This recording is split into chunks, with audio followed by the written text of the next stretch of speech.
Highest grossing MMA event in California. Fight of the night, Merab and Umar. The budget's $7.5 million for the gate. We're at 9.5. We end up at 10.2. Don't be dicks. He's already the pound for pound number one. You miss opportunities sometimes, and he did. I definitely know the boys are interested in him. Oh, and by the way, we didn't even mention this, that he broke George St. Pierre's takedown record. I never heard of the guy he fought. I think you can see a lot of things at the Apex after the expansion. The terrible event, this place sucked, and we're never coming back. Cool. Good night, everybody. Thanks. Hello, everyone, and welcome to the CAP MMA Show. Today is Wednesday, January 22nd, 2025. I'm your host, Joe White. I'll be solo today, but shout out to the CAP MMA team, Trace, Usman, Mike, and Tony. Today's show is brought to you by our very own website, capmma.com. The best place for side-by-side odd comparisons so that you know you're getting the best value for all of your bets. Money lines, overs, unders, scorecards, headlines, and much, much more. It's 100% free and 100% ad-free. With that said, Tommy Toehold, and let's do this shit. Welcome, everyone. Today will be a review of UFC 311 and then the past week of MMA headlines and social medias, or at least the social medias that I found most relevant from the fighters that I follow. UFC 311 is in the book. As we expected, the early prelims and then even the opener to the prelims all went the distance. Shout out to Usman. He's a member of our team. He bets the over every week for the early prelims. Whatever the fights are, he just stacks the over, and I'm sure he cashed that one this week. Former LFA champion, I guess technically still LFA champion, but former LFA champion, Azamat Bekoev. I always put a T in it. I don't know why I can't say it without the T. I'm trying my hardest to get that one right. He stepped into the big show, the UFC, on 5 days' notice. And had made a statement knockout. He called for Jack Hermansson afterwards. I think that's a good call out. Reasonable fight to try to get. Top. I don't know if Jack is top 15. I don't actually know where he's ranked. I guess I should have went and looked before the show, but I still think it's a reasonable fight and a reasonable call out. And I hope that he gets it. Reinier de Ridder statement win against Kevin Holland. He's another guy that came over as a champion. He was a one champion. I think he was a champ when he came over, a double champ. He's another one. He's a champion. He comes in. You know he wants to go straight to the title shot, but it's hard. We, as MMA fans, especially as UFC fans, we always find it hard to equate champions from other promotions to champions from the UFC. And then, like, even recently, they bring over Kai Asakura. Pantoja dominated him. So it's hard to put him in that spot, but, I mean, he is showing that he probably deserves that top 10 shot. I would say give him someone in the top 10 to 7 if he can get that done. Maybe another one just above top 5, top 6, and then give him his title shot if he makes it there. I mean, I'm just a lowly fan. I don't know how the UFC runs their stuff, but hey. Number 6, Jailton Almeida finished number 7, Serghei Spivac. Doesn't do much for him in the rankings. However, I would expect, I did not look this morning. I did my show right up last night. I would expect that they would move Jailton up to number 5 and Curtis down to number 6 since Curtis Blades is coming off of a loss. Jailton called for a fight with Ciryl Gane. I think that's a good matchup for him. I think that was also a good call out. I don't think there were too many bad call outs on the card. De Ridder did say he wanted Chimaev, I think, to MMA Junkie. Chimaev or Whittaker. I understand. I think that's a big ask from Kevin Holland.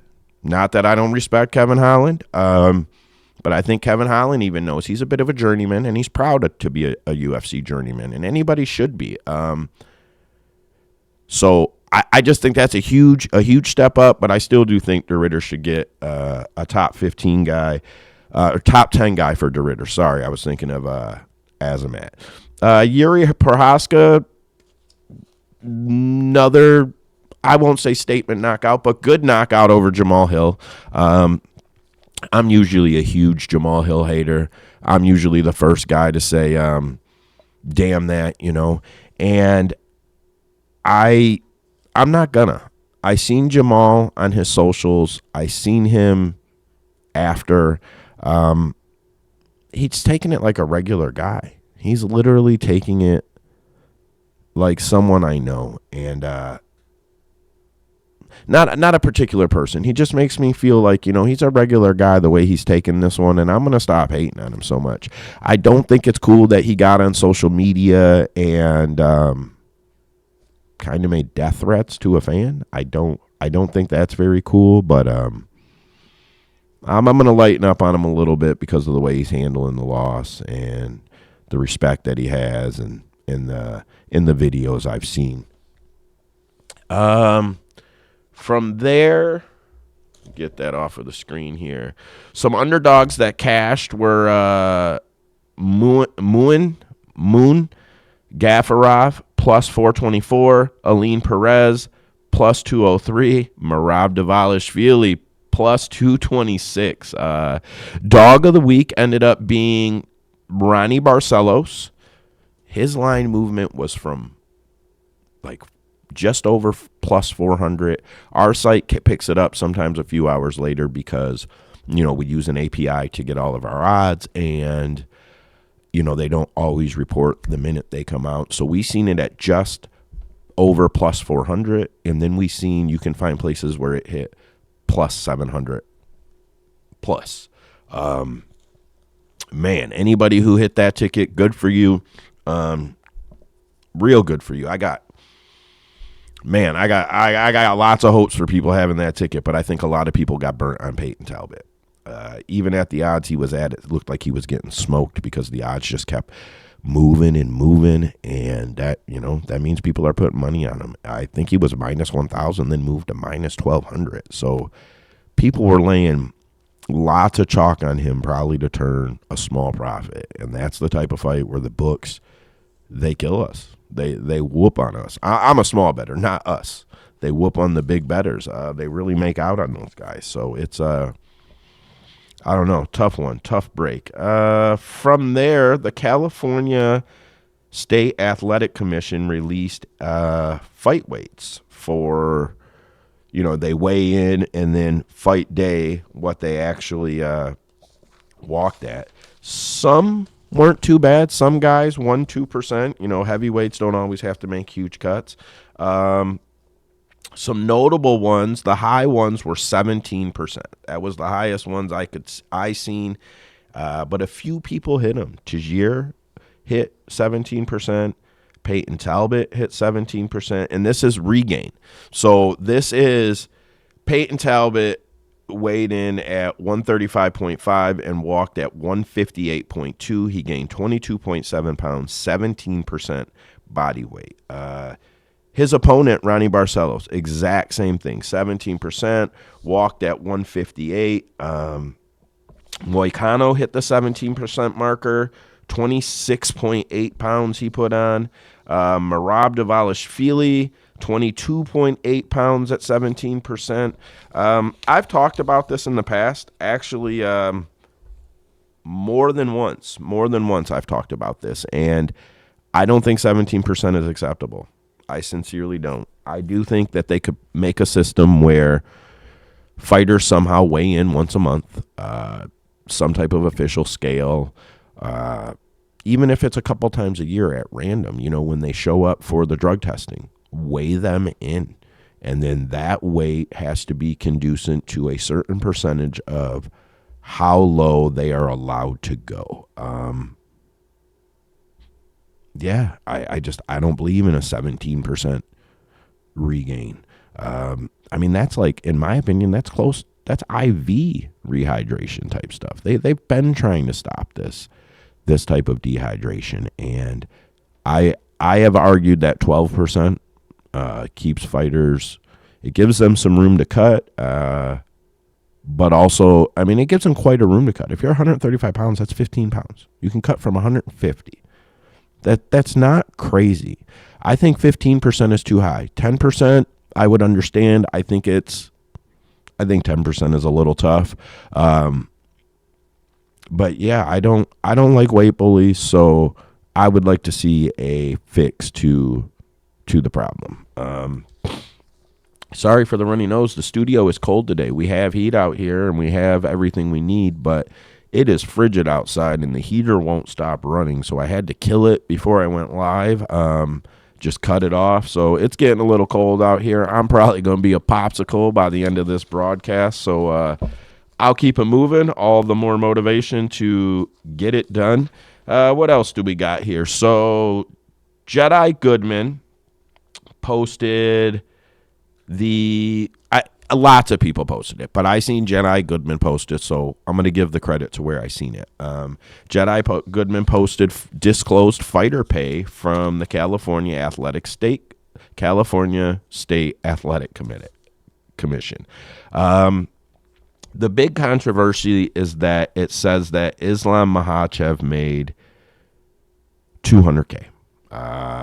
That's very notable because Moicano, $250K to lose. Merab, $500K. Prohaska, $250K. Jamal Hill, $200K. Jailton Almeida, $220. Serghei Spivac at $100. De Ridder at $210. And Kevin Holland at $250. You go down the list a little bit. Grant Dawson's at $212. Diego Fierra's at $100. I got to say, California is known for taking a lot of taxes. And when I say known for taking a lot of taxes, fighters talk about it. Not like, oh, I hear it on the internet or I got a buddy out there. Fighters have talked about how much taxes California takes, and they don't want to pay it. So to me, I would just assume that they took care of Islam another way. DC talks about a bag full of cash or a check. Other fighters have talked about a bag full of cash. I don't know exactly how it happened, but I am sure that Islam Makhachev did not fight for $200,000. You can't get fighters like Islam for $200,000. You can't get them. The PFL would pay him 5 times that. And they'd pay him 5 times that, $1 million, and they'd pay it to him 10 times in one night to beat every can they have in a one-night tournament. They'd give him $10 million in a night. And it's not even a maybe. It's not even a maybe. A guy like Islam Makhachev, they would give whatever. We know what they gave Francis to not even fight. So, yeah, you do not get guys like Islam Makhachev for $200,000. Like I said, I can't explain it, but I have zero question that Islam fought for $200,000. No way. Now former fighter Chris Lieben judged his first UFC title fight, Merab versus Umar. No real controversy there. All 3 judges gave the first 2 rounds to Umar, the last 3 rounds to Merab. So no real controversy there. Nothing really to talk about, but it is cool. Dana mentioned it at the post-fight presser, that it's cool to see Chris Lieben in that position, and I agree. It's cool to see fighters over there. He's done all the work to become a judge, all the footwork. He did all the smaller shows. He did all of the all the non-main events. He did all the fights up the card until he earned his way, and I'm glad to see him there. Good for Chris Lieben. I had 1, 4, and 5 for Merab live, and I thought 3 was questionable, and I was willing to be okay with however the judges called 3. So I seen the fight 4-1 for Merab. Yeah, I don't know. I guess that just is what it is. There are reports that, well, not reports. There's a video right here that Merab broke his hand in the first round. It's kind of being debated. I seen some people doing breakdowns saying they think it happened in the second round, and other guys doing breakdowns saying they think it was a punch in the first round. I don't think it matters. He broke his hand in the fight, and it takes nothing away from what Merab did or Merab's performance. Merab, if we're going to talk injured, Merab went into the fight with a gruesome leg injury. And at the post-fight press conference, he said that he broke his back during camp. I don't know if he meant that quite literally. I have broken my neck. I've had some spinal injuries. That stuff can be really, really serious. He said he was bedridden in one interview. I think that was to Ariel. He said he couldn't get into the PI. And he still went in there, man. And he still got it done. That's the type of stuff you get credit for. When you break your hand in the fight, I'm not taking away from you, but I can't, he made it 5 rounds. I can't credit you for any of that because you broke your hand. There's no extra credit to what you did for that. This kind of leads me into a topic I've been wanting to talk about.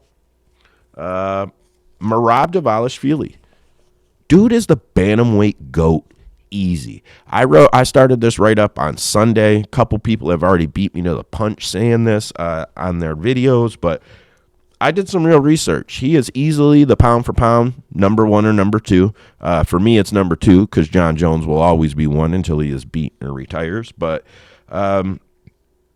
in 14 fights, 14 UFC fights, he is tied for most decision wins in bantamweight history, tied for fourth most decision wins in UFC history.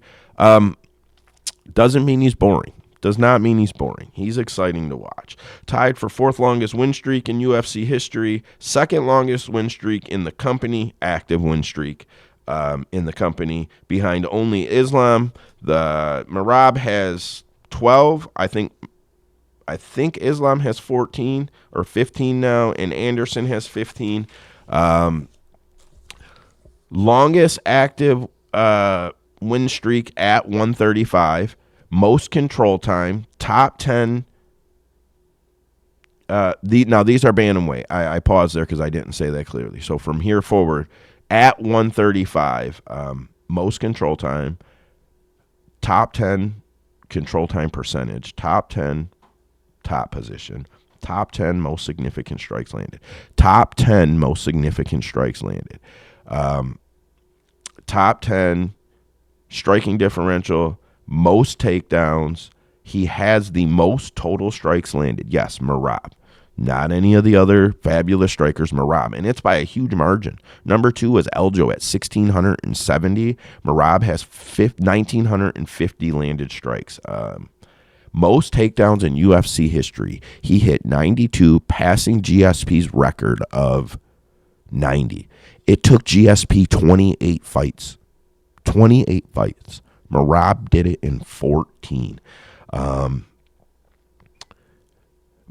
Andy Hickey MMA. I follow Andy. If you don't, you should. It's at Andy Hickey MMA. ANDYHICKEY MMA. He posted post UFC 311. Merab is the only reigning champion in the UFC to have victories over the 1-3 ranked, 1 through 3 ranked fighters in their division. Sean O'Malley, check. Umar Nurmagomedov, check. Petr Yan, check. Then I went and looked. His last 5 opponents are Umar, O'Malley, Cejudo, Yan, and Aldo. GOAT. Merab is the 135-pound GOAT. He is one of the greatest UFC fighters ever. It's a huge list of great fighters. So let's just say he makes the top 20. So we don't have to have a huge debate about where he lands. But he is in the top 20 greatest of all time. Merab Dvalishvili is competing in the record books right now with a lot of guys that are retired. A lot of guys that are not there anymore. A lot of guys that don't fight. There's only a few in each category that he is competing with, and he is outpacing them tremendously. It's not even close. It's not even close when you're talking fight for fight, the numbers he's putting up opposed to the numbers that others are putting up. If you're watching and you got your eyes on the video, I was adjusting my heater down there. Like I said, it is cold in this studio right now. This thing is freezing, and I'm not drinking the iced coffee right now, even though it is not early, but still in the morning hours. Dana said Sean O'Malley is likely next for Merab. I'm on Merab. I don't care what the line is. He's going to crush O'Malley. The line opened for Petr Yan as a future fight. Yan is plus 170, Merab minus 200. Ridiculous. Merab should be minus 400 easy. He's getting better with every single fight. Dude is getting better. Last thing on my list, John Anik posted, wonder how at Pantoja MMA might fare against Merab Dvalishvili. He gets crushed. It's not even close. He gets crushed. Stay away from Merab, Pantoja. I like Pantoja. I like you, Alex. Stay away from Merab. Do not go up to chase that. He will put a whooping on you. From there, Renato Moicano stepped up on 24 hours notice and showed the difference between number 10 and the champion. I say that respectfully, but man, it was pretty bad. Good for him for having the audacity to go. He's the guy that gets credit for the 24 hours, in my opinion. 24 hours notice. Islam's the champion and took number 10. Everybody's like, oh, he's a pound for pound for that. Bro, he's the champion and took on number 10. I don't want to hear it. Number 10 stepped up on 24 hours notice and fought one of the most dominant champions in UFC history. Number 10, Renato Moicano gets the credit for that. I don't even understand the narrative that it makes Islam somehow better or somehow more legendary. I don't even get it. The only reason people can draw from that is because John Jones didn't take the Chael Sonnen fight, and John's resume is so solid that people poke at PEDs in the Chael Sonnen fight. That's all they really got. Oh, and Dominic Reyes. That's it. That's all they've got. So it's looking for a bad straw in a haystack, and I don't get why they do it to John. Gilbert Burns went on social media and challenged Ali Abdelaziz to a $50,000 bet on Moicano. I didn't see any reply from Ali. I tagged Gilbert asking him, and he liked it, but he did not.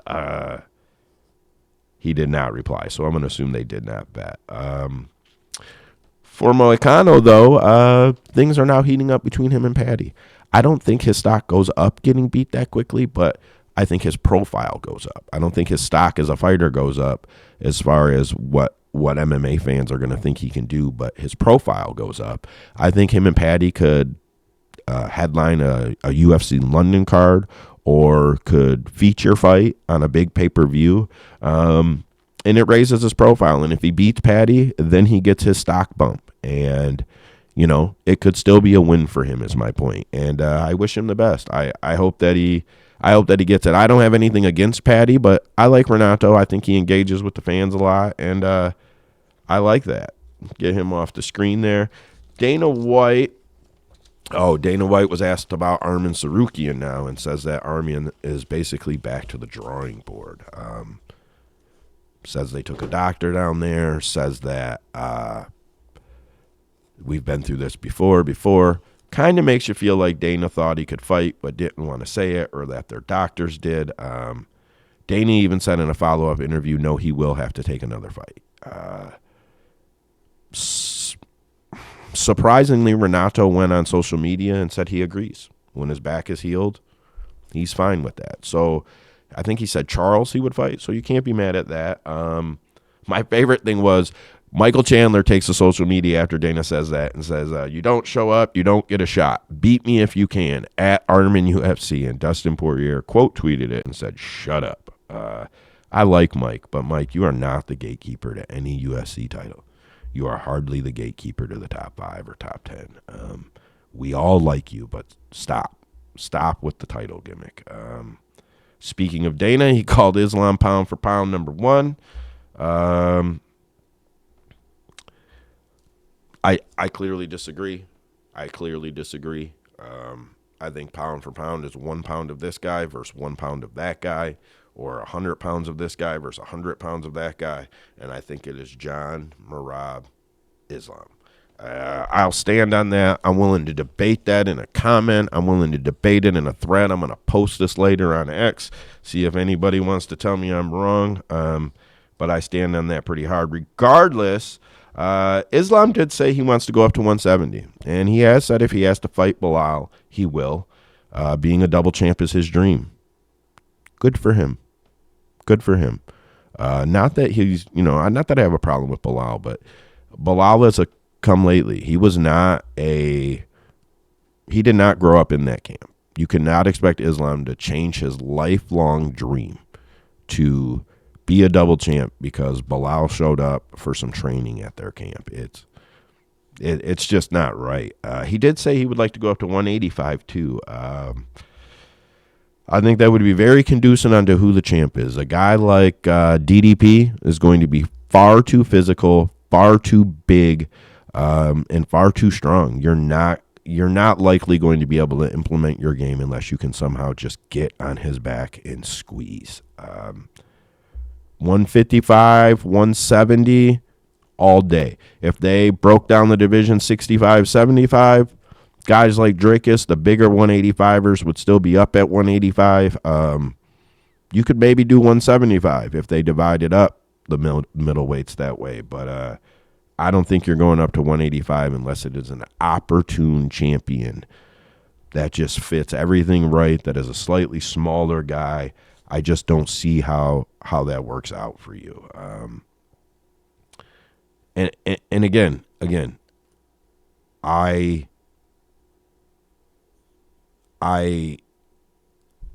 don't know where I'm going with that. I think he's great. I just don't think he can beat up these big guys. I had a picture of Islam loaded there. I did not hit the button there. I was wondering why. I skipped a note there. Sorry about that, guys. We'll go ahead and knock that back off. Quick minute. I'm going to say that I already said it, but I put a note here.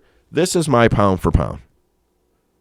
This is my pound for pound. I will debate it. John cleared that division twice. Went up, waited for all the 185ers to come up. Cleared it again. Went up to heavyweight. Has been nothing but dominant. That is the definition of pound for pound. That is it. Fighting the number 10 on 24 hours notice. He could have fought 15 or 20. The result would have been the same. He could have fought a guy that walked in out of driving a cab, and the result was going to be the same as it was. That does not make you pound for pound.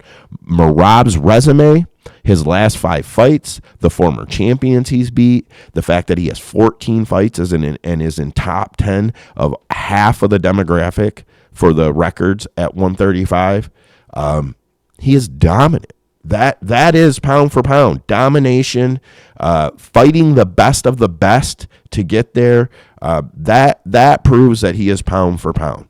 Fighting a whole bunch of 145ers that eventually couldn't make the weight and went up to 155, or couldn't compete in an ultra competitive 145 division when they got near the top, so they went up to 155. Does not make you pound for pound. It just does not make you pound for pound. I do think Islam is dominant. I do think he is great. But when we're talking resume and we're breaking down the statistical facts of what they have done, Islam is not ahead of Merab. Merab is the most disrespected person in the pound for pound rankings, period. I haven't looked this morning to see where they're updated. If he's not number 2 behind John Jones in front of Islam at number 3, I can't wait for the fucking AI to take over. I cannot wait. Chris Weidman said he is going to retire from the UFC. That verbiage was very clear. From the UFC. On the post-fight show, okay, I think it's GFL. Maybe Karate Combat, but I don't think it's PFL. And I'll stand on that. Helen Yee posted a video leading up to UFC 311 at Helen Yee Sports. I think everybody who would even find this show 100% knows who Helen Yee is. I did put her tag on the screen. I don't like to take people's stuff if I'm able to tag it. The only ones I can't really tag is TikTok because I don't mess with TikTok, so I can't even figure out who's who over there. But she posted this wholesome video of Tracy Cortez and Charles Oliveira teaching the kids in the fight week lead up. Really wholesome. It was really nice. I was like, man, that's great. I liked it. I bookmarked it so I could talk about it. Then after UFC 311, Tracy Cortez takes to TikTok, I think, because that's what this video is noted. If this video came from anywhere else and I didn't credit it, I seen it on TikTok. I left the for TikTok on the video so it could be seen. That's the best credit I can give. But this is Tracy a few days after working with the kids. Just landed. Whew. Running off of a little adrenaline right now because I ran into my best friend, the girl that, I'm not going to do it. And I was like, shake my hand. I was like, no. What the fuck? No que bien pinche. Boss bitch, you're gonna do fucking something. She didn't do shit. She tried to shake my hand. Pussy ass fucking bitch. I said, nah, if you're gonna fucking say something, stick to it. Try to shake my hand. I don't do shit for clout. I'm from the fucking hood. If you're gonna talk shit, stand by it. Cause I'm standing 10 toes down, bitch. When I see you after this fight. So the video, that was the clipped up version of it. I put the whole video on mute right here while I talk about it. We all love Tracy. We all love Tracy. But you can't post a TikTok video and say, I don't do shit for clout when you're calling someone out for not doing something when they seen you. You seen them too. Why didn't you do nothing when you seen her? Ooh, I'm from the hood. I'm from the hood now. Clapping your hands. You seen her. Why didn't you do nothing when you seen her? So that you could take to social media for clout to say, I'm from the hood and I don't do shit for clout. People can hate on me all they want because I know Tracy has a huge following, but that's the truth. That was nothing but the opposite of everything she said. Pretty silly to me, if I'm being honest. We all like Tracy quite a bit, and she can stand on I'm from the hood and want to be proud of that all she wants, but the typical MMA fan isn't getting down like that, and the typical MMA fan is her fan. So grow up for sure. Dana White was asked about Patricio Pitbull. I say his name wrong a lot. His brother, it gets me screwed up. And Aaron Pico. He said he's not sure what the boys want to do with Pitbull, but he knows they're interested in Pico. Come on, boys. Let Pitbull go out in the UFC on a couple fights. 2-3 fights. They ain't got to be to the top unless he does some banger crazy stuff. But, man, he was going to go out on Bellator. We loved Bellator. Bellator was not going to beat UFC. It was our other promotion. It was our other girlfriend. And, you know, the UFC was okay with it. And they were okay with him staying over there. Bellator had to have some fighters to stand on, some good guys. His company got bought, man. He's getting shit on. All them guys that are getting shit on, the UFC fans loved all those Bellator guys. Bring them over. Give them a couple fights. We know they're old. Look at Michael Chandler. He's having success numbers-wise. Michael Chandler is having success in the UFC, social media, draw, all of that. He's not winning fights by masses. He's not winning fights. We don't think he's on the way to a title shot, but we still like having him. Don't make Pitbull go over to GFL. I know he overplayed his hand, but don't make him go over to GFL. Let us get a couple of them in the UFC. Mentioning the PFL, they announced their 2025 World Tournament Grand Prix. World Tournament Grand Prix schedule. Women's flyweight, bantamweight, featherweight, lightweight, welterweight, middleweight, light heavyweight, heavyweight. Do they have 64 fighters you can name? Can anybody tell me 8 fighters in every weight class that they have to even cover this? What the fuck are they doing? Are they making guys go up and come down? Like, I don't get it. They don't even have the fighters to cover this shit. They are clearly on their way out. If Don Davis was half the piece of shit we think he is, he would release all those fighters or give every Bellator fighter the option to just walk, or former Bellator fighter the option to just walk.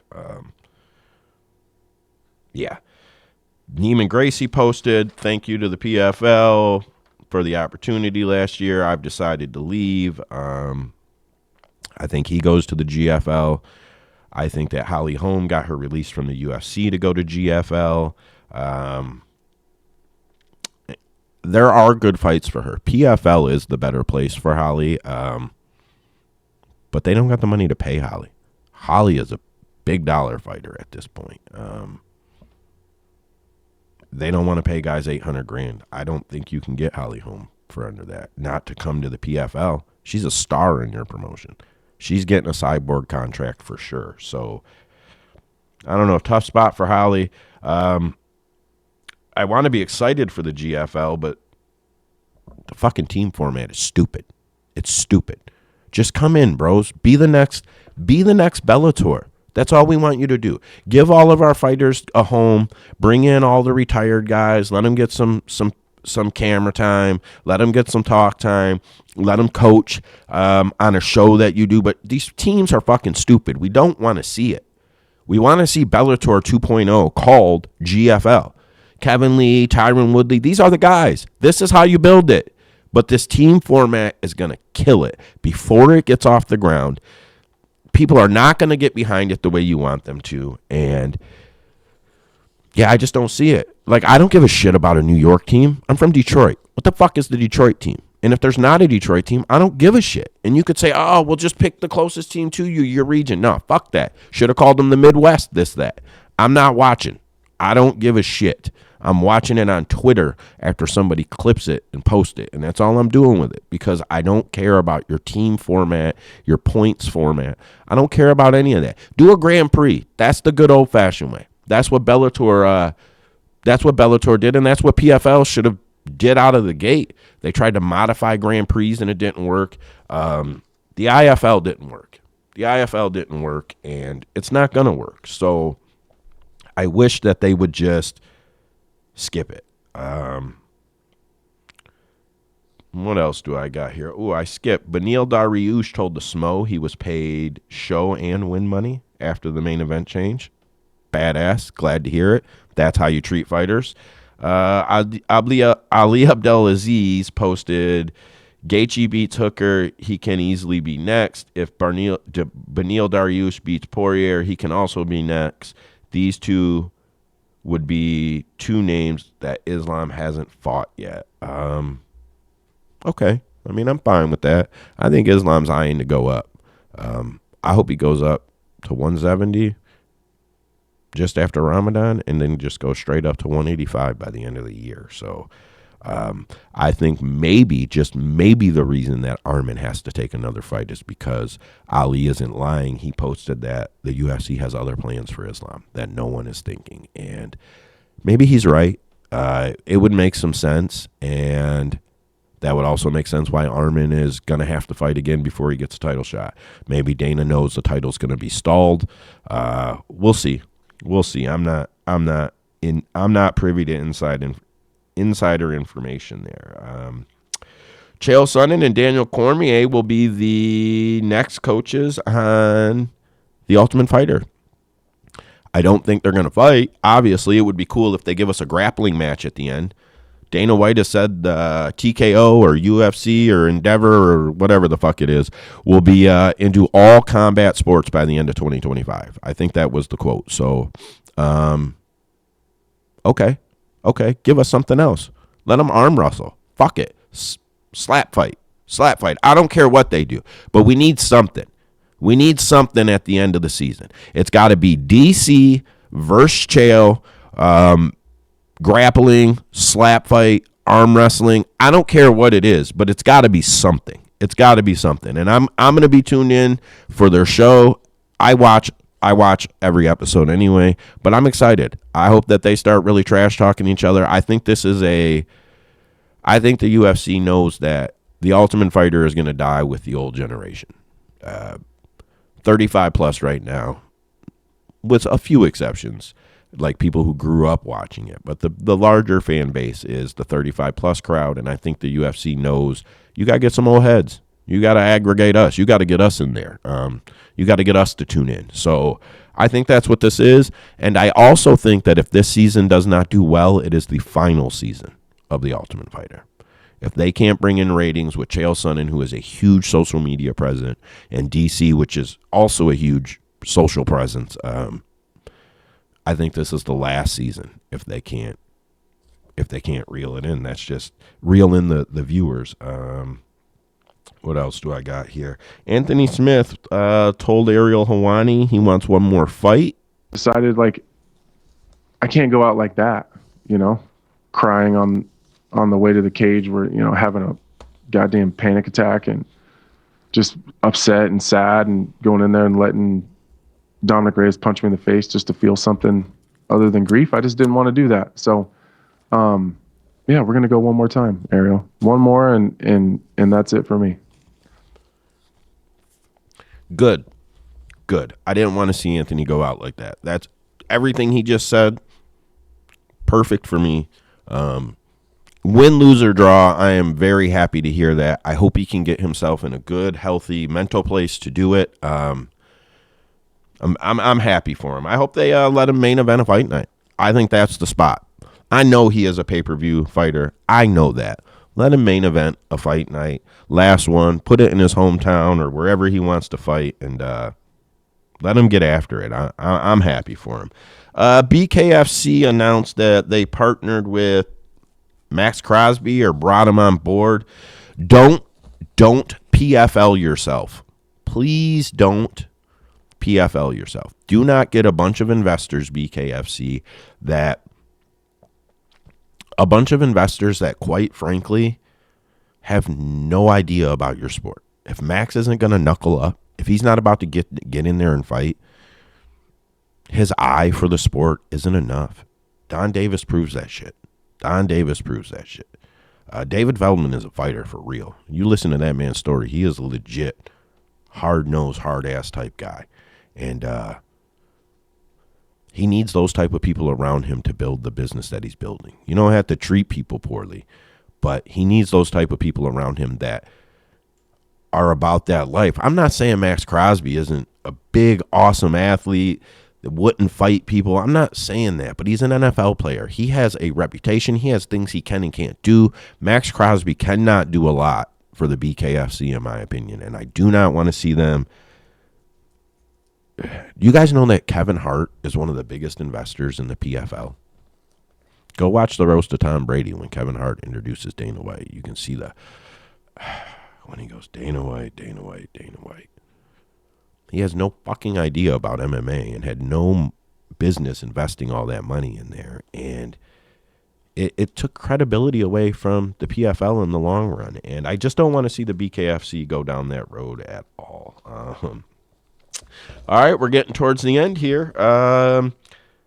Good old Donnie J was sworn in a couple days ago, and Dana White attended the inauguration. He was positioned behind all of the former presidents, or not all of them, but a few former presidents.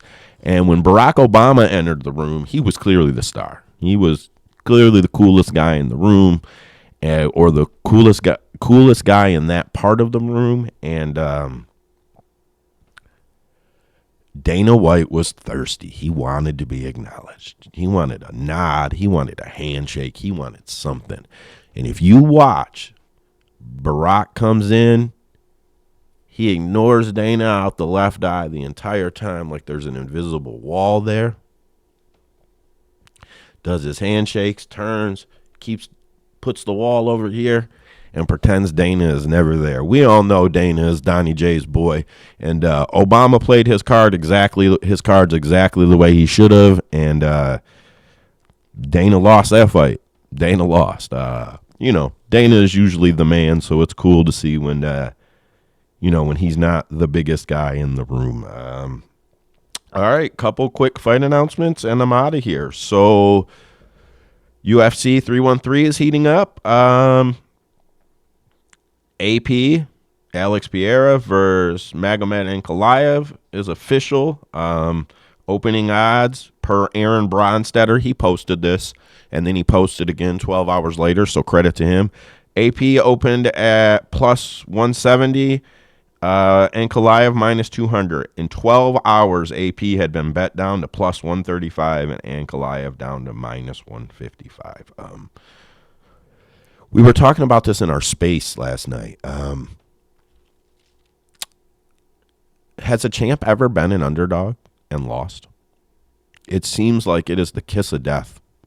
The kiss of death for the challenger. If you are the favorite, the champion he's going to work you.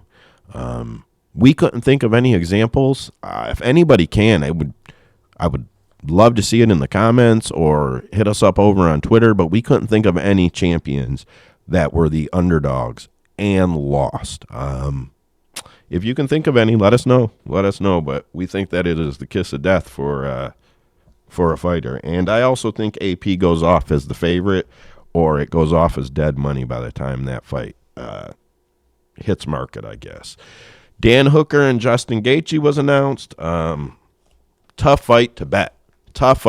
Dan's looked hot in his last 3, couple splits and a finish. Good splits, though, not the type of robbery type shit. Good splits.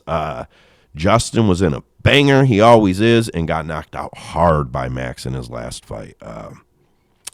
Very, very tough fight to cap. Bet-wise. Fight goes to the distance. No will probably be the only thing I play on that one. Gilbert Burns versus Michael Morales was announced. Gilbert's on 3 L's. I think Mike's 17-0. Writing's on the wall. Gilbert's almost 40 years old. He's 38 or 39. He'll be 39 or 40 this year. Yeah. Gilbert, don't take the Anderson Silva route, please, man. We don't need to see you drop a whole bunch of fights. We don't need it. We don't want it. We do not need it or want it. We want to see you go out better than that, bro. Respectfully, if the GFL is popping off, man, take this fight, get a release, and go get some wins, man. Do not take 5-6 L's tags at the UFC. We don't want to see it. We love you as fans. We love you, man. We do not want to see it. So please don't do it. The UFC is not going to give you any fights that are conducive to you winning at this point. At this point, you dropped a couple, and they're just going to try to keep cashing your name in. That's what they do. They cash the name value of fighters out as they leave. The fighters who beat them are the fighters who hold on to their name value, like Habib, GSP, possibly John Jones to come. It's pretty rare. So don't let them take it all away from you. Just don't. From there, I think I had one more. Oh, here we go. I knew there was another page sneaky back there. It's getting quite cold out here. I should have let that heat run and made you guys listen to it. It is 47 degrees out here. I got this heater under me, and I thermaled up. I knew what was coming, so I'm not whining or crying about it. Last little clip I got is Aljo told Ariel Helwani that he wants to fight Arnold Allen. I'm in. I like Aljo. I've always liked Aljo as a fighter. I know there was the controversy with the knee, and I just was quiet, meaning like, I didn't defend him. I thought it looked funny. I thought he tried to sell it because he was worried people wouldn't believe it. I don't believe that he wasn't impaired. I believe him. I just don't believe that the way he sold it was real. I think he was trying to sell it because he was worried that people would not believe him. And if he was just taking his bag because he could, getting that paycheck and saying, we'll do it again, good for him too. I don't give a shit. Good for him too. Get the money, man.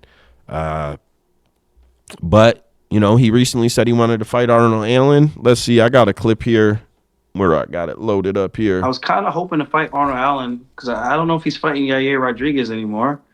And he's ranked ahead of me. I'm all in on that. Funny. I am all in on that fight, meaning I can't wait to see it. I think that is a perfect fight to main event a good fight night card or feature fight on a pay-per-view. It probably lands feature fight on a pay-per-view, but it should main event. It should main event its own fight night somewhere. UFC will probably disrespect it, and it won't go that way, but I think that it would. It should. All right. Final thoughts here. This isn't anything crazy or deep. Just I've noticed that nobody has thought of these perspectives on the internet.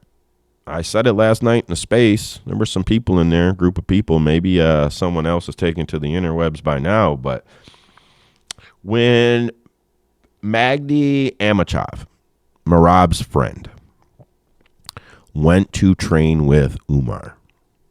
All of the articles published were that Merab's friend betrayed him, or they implied that Merab's friend somehow betrayed him. Since then, Merab has done nothing but go, no, he's my friend. Oh, I'm not mad. He made his choices. It's okay. I love him. He's a good person.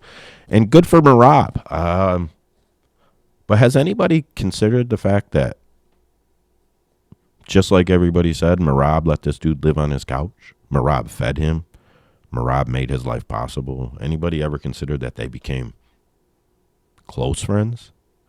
Anybody ever considered that he went into Umar's camp to spy? Anybody ever considered that he could send a text that no one would ever find that says, weak for a double leg, can't defend a overhand, or foot injured, or maybe the hand was pre-injured and they knew that it was compromised? Quick text can do a lot. I'm not saying that is what Magdi did, but I just think it's crazy that no one wrote an article considering that this guy could be spying on Umar's camp in plain fucking sight for Merab. Maybe Merab is the GOAT in more ways than we know. Maybe Merab is the GOAT in more ways than we know for sure.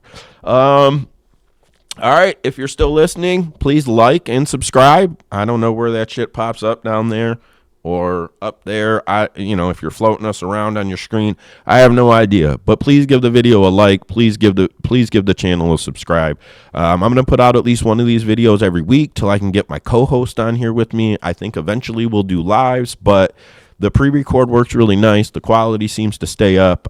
There's probably 100 glitches in this video since I said that, but it seems to run that way.